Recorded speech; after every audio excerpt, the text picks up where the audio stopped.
ख्वाब में चूंटियाँ देखना। दिल फाइंडर्स के व्यूवर्स एंड सब्सक्राइबर्स अस्सलाम वालेकुम। हज़रत अबन सरीन रहमतुल्लाह अलैह ने फरमाया है कि कीड़े लोगों का अनबवा है, और अगर कोई देखे कि चूंटियाँ किसी चीज़ में आकर बंद और जमा हो गई हैं तो दलील है कि बहुत से लोग इसके घर में आ पहुँचे। अगर देखे कि बहुत से चूंटे इसके घर से निकले हैं, दलील है कि इसके घर के लोग दूसरी जगह तब्दील होंगे। और अगर देखे कि इसके ऊपर से चूंटे इसके घर में गए हैं, चूंटियाँ भी कहती हैं, दलील है कि चोर इसके घर में घुसेगा। और अगर देखें कि इसके जिस्म पर बहुत सी चूंटियाँ जमा हुई हैं, ये इसके मुंह से निकली हैं, दलील है कि जल्दी हलाक होगा। हज़रत जाबर मग़रिबी रहमतुल्लाह अलैह ने फरमाया है कि ख्वाब में चूंटी कमज़ोर दुश्मन है।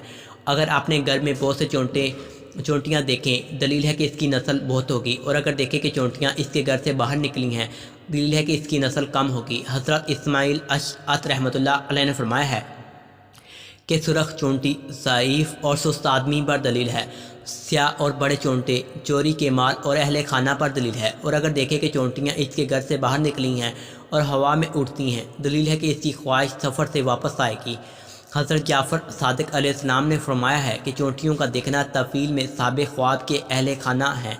और अगर देखें कि चूंटियाँ इसके घर से बाहर निकली हैं, दलील है कि इसका हाल परेशान होगा। अदिल फाइंडर्स के एंड व्यूवर्स एंड सब्सक्राइबर किसी भी ख्वाब की तबीर जानने के लिए कमेंट बॉक्स में बताइएगा।